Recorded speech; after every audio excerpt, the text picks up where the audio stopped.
Hello, everyone, and welcome to Elevating Your Life. Paula Vail here, host and author and Reiki practitioner. I am so happy to have you with us today, and I am thrilled to share an amazing lady we have joining us today. And she is actually joining us from the UK. Very exciting. We have with us today Louise Hamlin, and she is the author of the fantastic book, What's Apps from Heaven. And Louise, she read history and law at Cambridge and then practiced as a solicitor. And when her husband suddenly died 2 years ago, Louise was grief-stricken and then amazed to find more and more signs from her husband. This completely changed her understanding of life and death, and she felt compelled to write her book, giving an account of the signs as well as dealing with the bereavement. She lives in the UK and with her beautiful dog, her spaniel, and we are going to talk about some of what she went through and some of the great topics that she shares in the book. First off, Louise, welcome to the show. Well, thank you, Paula, and thank you very much for having me. I'm thrilled to be here. Oh, and I'm thrilled, honey, to have you on the show. This is going to be great.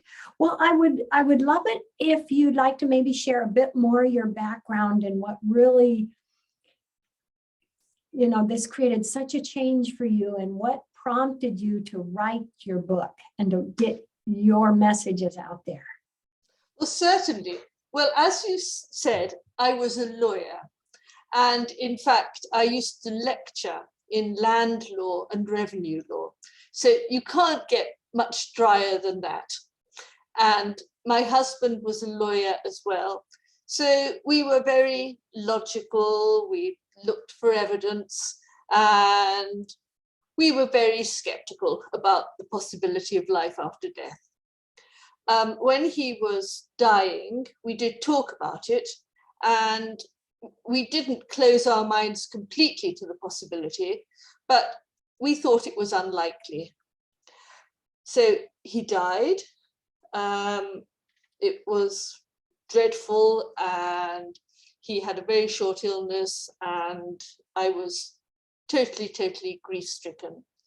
And then slowly, I began to realize that I was receiving signs from him. And the signs actually became more and more insistent. And to start with, I was very skeptical. And friends were receiving signs from him, and they were telling me about it. And I was saying, yeah, that's a coincidence, that's a coincidence.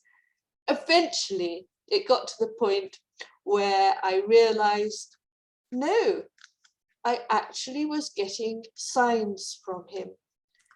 And that was extraordinary, and it completely changed my worldview.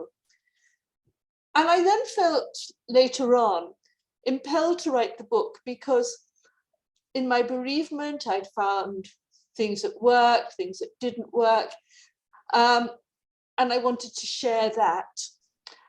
And I also wanted to share what had happened to me.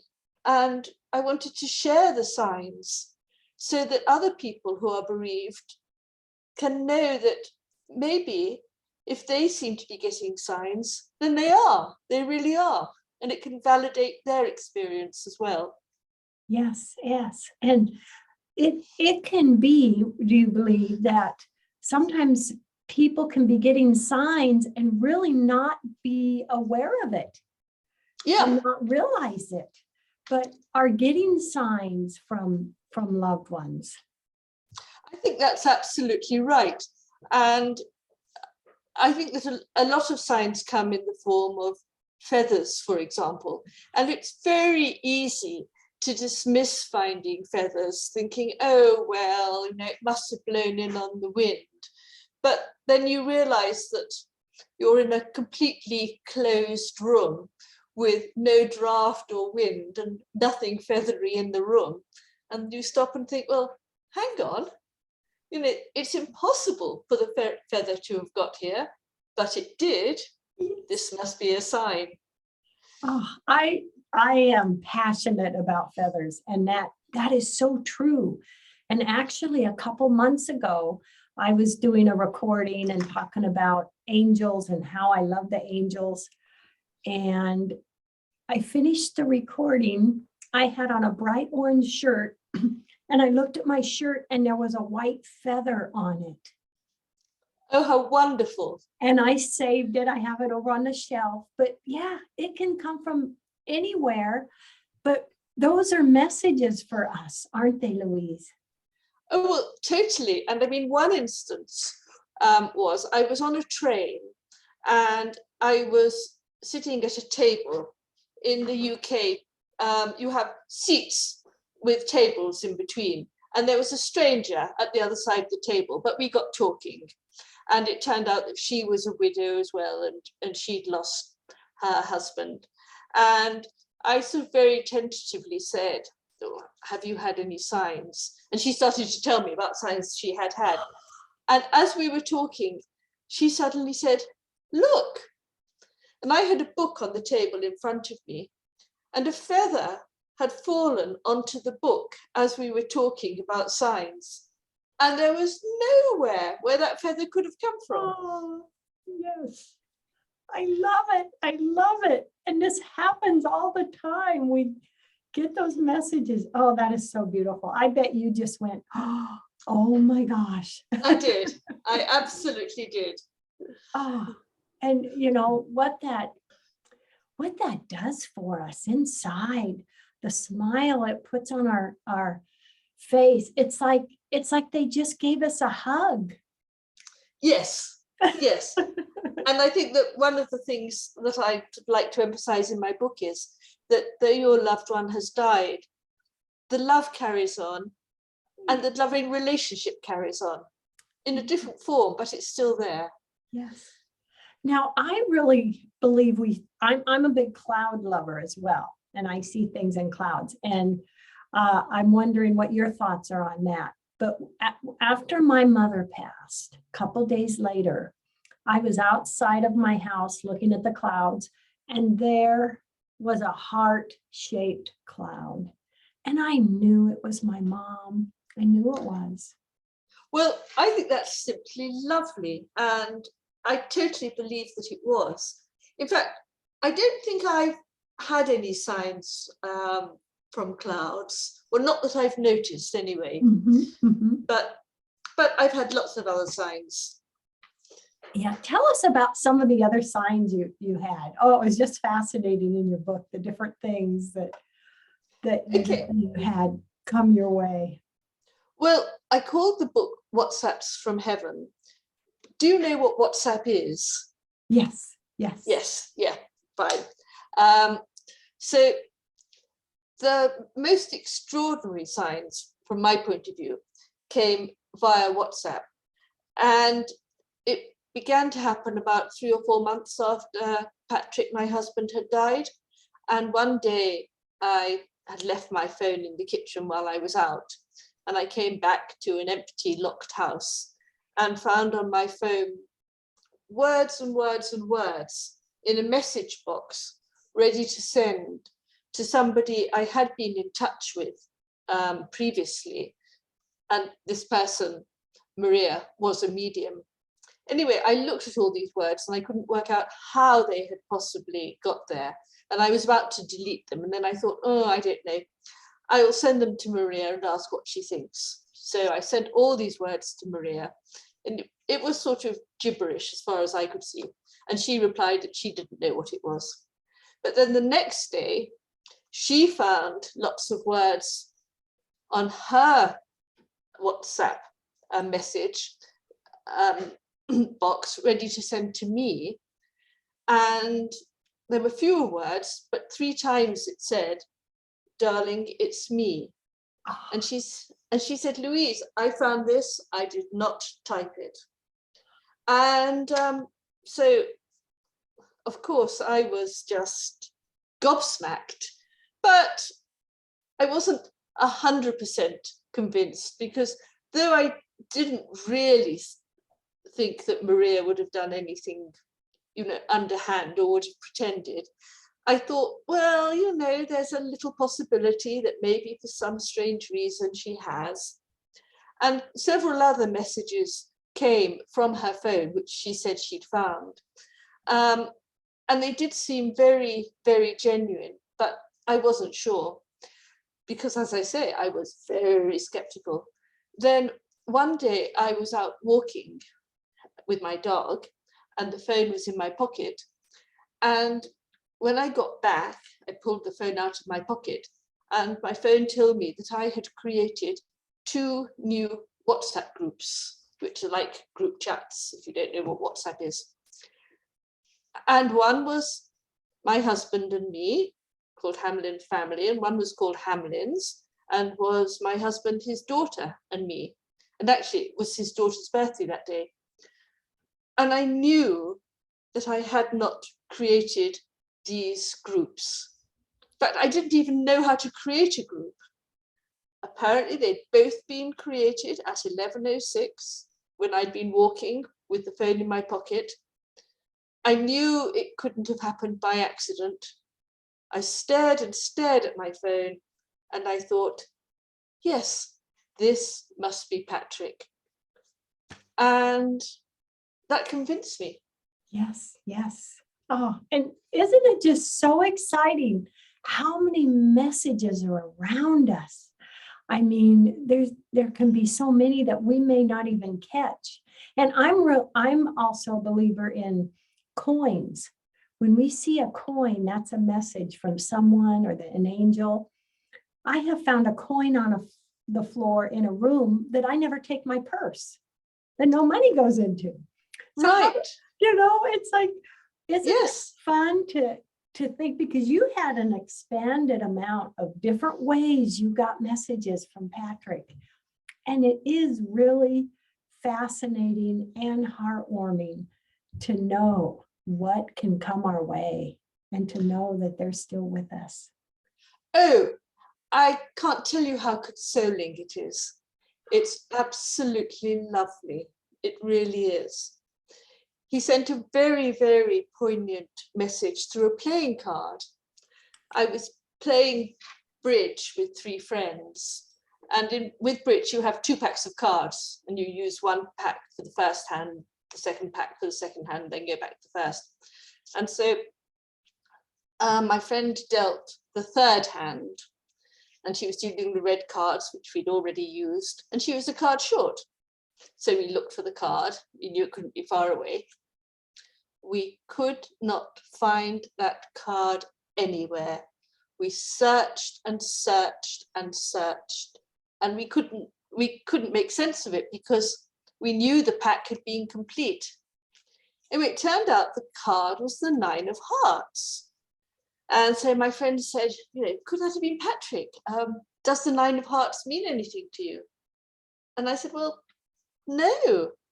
It had been the Queen of Hearts, perhaps, or the Ace of Hearts, but the 9 seems very random. Anyway, a couple of days later, a friend of mine who does tarot heard this story, and she said, but the 9 of Cups, which is the equivalent of the 9 of Hearts, that's the lovely card that means really deep, enduring love. And I was thrilled. You were given a love message. Oh my gosh. I was. And I don't say it in the book because it happened after the book was written.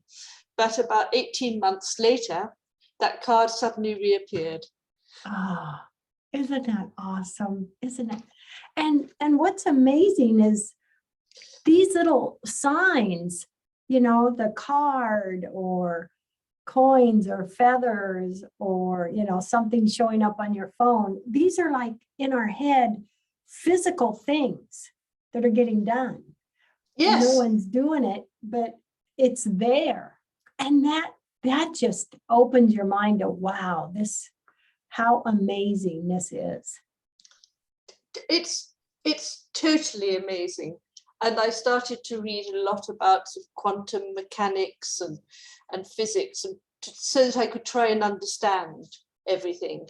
I don't understand it at all. All I know is that these apparently miraculous things happen. And I don't need to understand it to know that it happens. I love that. I love that. Just accept it and just feel that love and that message. It's really exciting. And it's really I think a wonderful thing that this is out there for all of us. And it's a reminder that we're loved. And I personally believe we can get messages from pets as well. You know, our animals go on as well. Yes, I'm sure they do. I'm sure that they have souls, and so why not? Yes, yes. Wow. Oh my goodness. So with writing the book, that had to really feel good for you, Louise, to get this out there and get this message out there and to help other people realize there's things could be happening for them they're not seeing, and also help them with their bereavement. Yes. What did that do for you in your bereavement stage, seeing these? Well, I'm seeing the signs was really, really consoling. And I also, when I was bereaved, I was totally bereft. And I just sort of was incapacitated, really. I was so shocked and upset and felt that I had lost half of myself. I read quite a few books, and a lot of the books were written by people who were describing bereavement but hadn't themselves been bereaved. And I would have liked to have read books about people who'd actually experienced deep grief. And then I'd have liked to have seen how they had finally sort of navigated a way through the grief. And so my book also, I hope, does that and just shows how I managed to move from the deepest imaginable grief to where I am today. Yes. Which is, you know, I mean, I enjoy life again. Yeah. Oh, that is so wonderful. And in your book, you mentioned meditation. What did meditation do for you? Oh, I found meditation was very helpful. I read that if you meditate, then it helps raise your vibrations so that you can be more receptive to spirit. Yeah.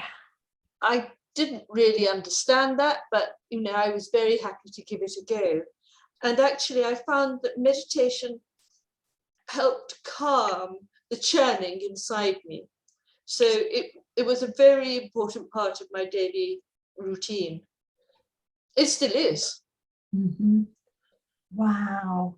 I mean, that is just amazing, your story, how here you had your life and your beliefs.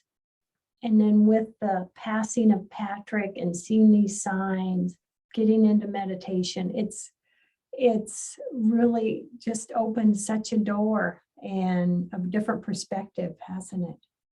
Oh, totally.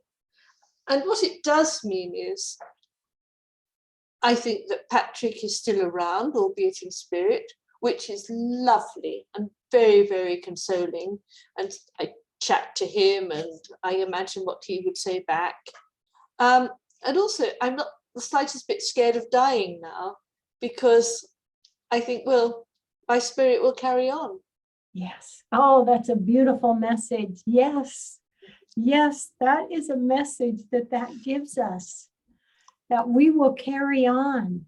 Yes. And, you know, we can let go of that fear.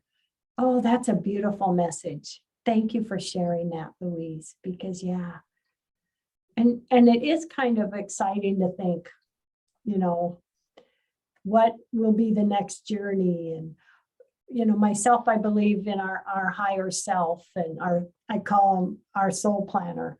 And we go one, you know, lifetime to lifetime, but our soul planner is always there when we pass. It we'll still carry on. And I like to think about someday the fun I'm going to have with my kids and all that, sending them flowers and coins. And, and I think I'm going to do something with a card. Totally. I will certainly send messages to my children saying, hello, I'm here. I know. Oh my gosh. It just opens up such a door and such a different perspective. And it really is pretty awesome, I believe. It is. It really, really is. I think it just changes everything. And it helps you put your life in perspective. Yeah. And if you've made mistakes, well, it's not such a big deal, because your physical life is just a very small part of your whole existence, I think. That's so true. And every day is a new day. And so for someone that might be listening, Louise, it's like, okay, I'm really struggling to believe this. Could I really see signs? Are they really out there? What would you say to them if they're like, I want to be more aware of this and see those signs? I'm ready. What message would you give them? I think try and be as open as possible. And possibly meditation did help me open myself up to the possibility. But I think that if you know that signs do come, then in fact, that can validate your experience. So when you see a feather, a coin, whatever, you can think, yes, this is a sign, rather than just dismissing it. And once you're prepared to see the signs, then wow, there are so many possibilities. Yes, it's amazing. And I think we kind of have really what we really have coming to us in uniqueness. I know I'm just really into the clouds. Just a week ago, a sweet kitty of mine passed, and I was so heartbroken and crying. And a couple days later, I was looking at the clouds, driving with my husband. I'm looking out the window, and there was a cloud shaped like a cat with a cat face looking at me. And I knew it was her. 2 minutes later, it was gone. But it is just so fascinating, Louise. Oh, Paula, I need to start looking at clouds, because I haven't really looked at clouds. And it's quite possible that poor old Patrick has been sending me cloud messages and I just haven't noticed. Yes, I'm sure he has. Oh my gosh, I for years have just been seeing things in the clouds. So I'm always, okay, what are you going to tell me today? Oh, I will go and look straight away. I love it. Oh my goodness.